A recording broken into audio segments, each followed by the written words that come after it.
Andres Florez is the Chief Data Officer of the Polis Institute. He's meeting with me to speak on his work in geographic information systems and data analysis and how it supports the Institute's goal of building economic and racial equity in cities across the nation. Tell us about yourself and Polis Institute. Well, first of all, thank you so much for having me. I'm glad to be part of this conversation. So, as you mentioned, my name is Andres Florez. I'm the Chief Data Officer at the Polis Institute. I've been there for almost 6 years. And my path to the Polis Institute was kind of unique. I grew up in Colombia, in Bogota, in South America. And through my experiences there, I got to witness, some extreme inequality and some just poverty and issues that really tugged at my heart and who I am. And then I knew at the time that I wanted to do something that involved helping people. But then we fast forward to graduated high school. Was fortunate enough to come and do my undergraduate and graduate schooling here in the United States. And through my the research for my graduate thesis, I went back to Colombia, and I saw, I had many conversations with residents and people who had been internally displaced. So if you're not aware, in Colombia, there has been an ongoing conflict for many years at the time. It had the biggest internally displaced population in the world. So in essence, the refugees within their country that had to flee with what they had on their backs or, with their kids. So the conversations of intense pain, just really horrific situations. That galvanized my desire to work with people. And now with my training in geographic information systems, I was looking for something to be able to use data and help people. And that's where Polis Institute came in. I met our founder and CEO, our former CEO, Phil Hissom. And through conversation with him, I realized that the Polis Institute was doing amazing work in communities in Central Florida, fighting social and racial inequity. And he was excited about the prospect of using the knowledge that I had with data to work in the communities that we work in. So that's a little bit about me and the Polis Institute. And how does the Polis Institute provide communities with support using data?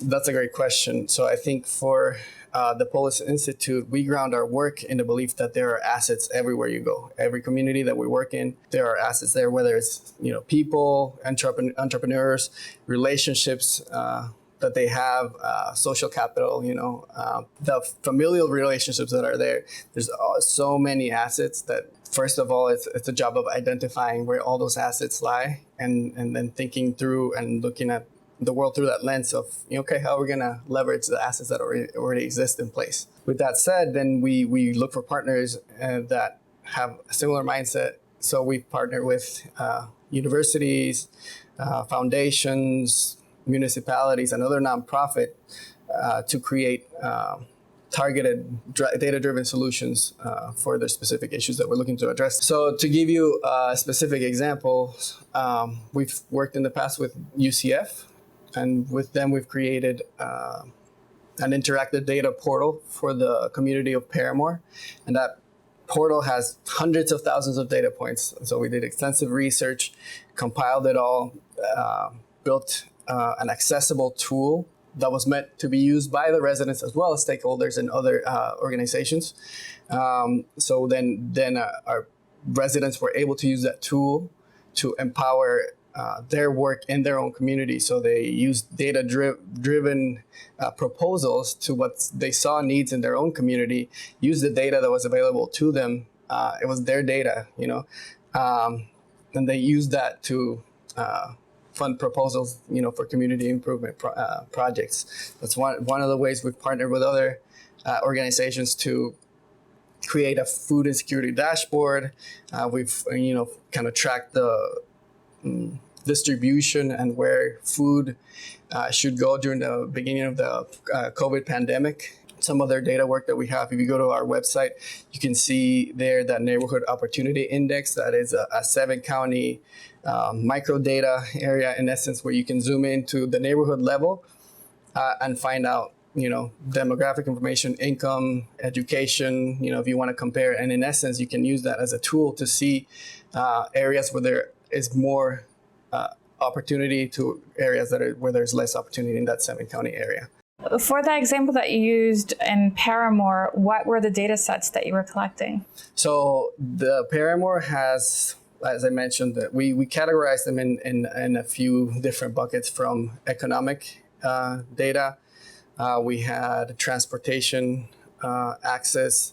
We had some even hazards, so environmental hazards. The water quality even was included in the noise, air quality. We had crime. We had, there's so much. There's a lot of information in there.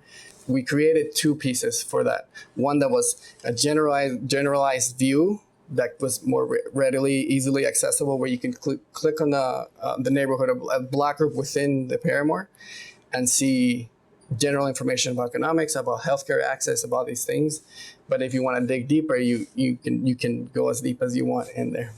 And what were they trying to solve by collecting these data sets? Were they looking for where the problems were so that they could find solutions? What was the purpose for collecting the data, and how were they going to use that data to analyze it? And did they use that for finding solutions?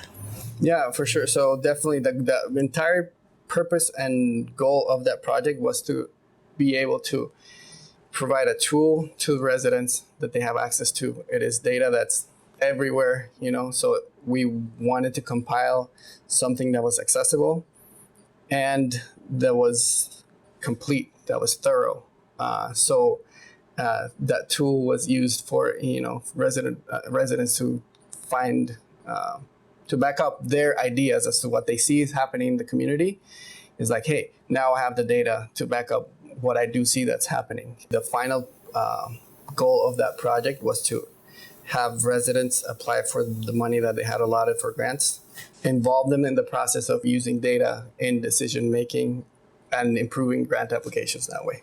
In my role as a county commissioner, I do what's called evidence-based policymaking, which utilizes the collection of data to prove what the problem is, or to discover what the problem is, and then the solution. And the data also collected also shows some solutions that maybe work someplace else. And that way we could build policies that's based on examples and data and what is working out there.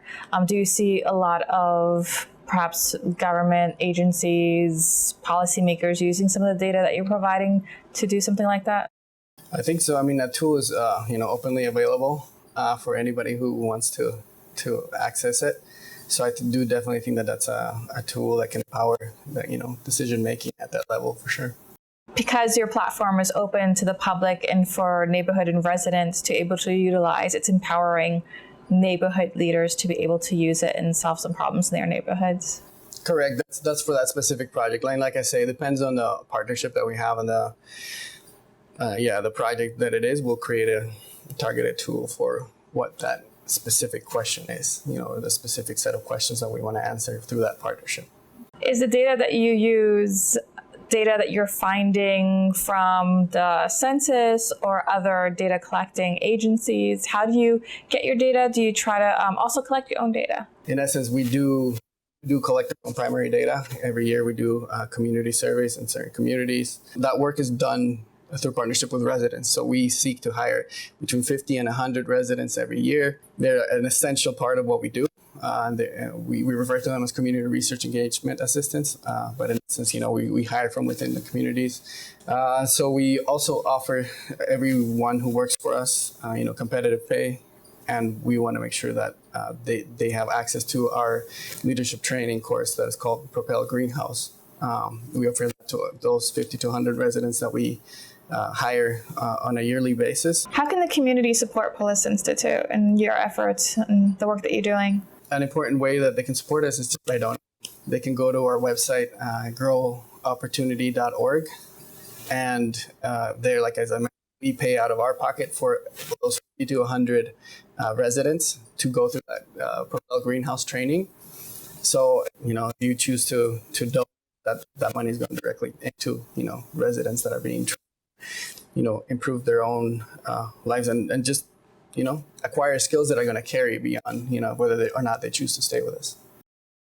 And how can those who are interested stay in touch or learn more? They can go to our website if they're interested in our work. Our website is growopportunity.org, or they can reach me directly at Andres, that's ANDRES, at polisinstitute.org. Or you can also find us on Facebook and Instagram. Harold, thank you so much for what you do and for being here. I really appreciate it. Thank you for the opportunity. If you're enjoying this show, please subscribe to our channel and follow our Instagram, Facebook, and Twitter accounts.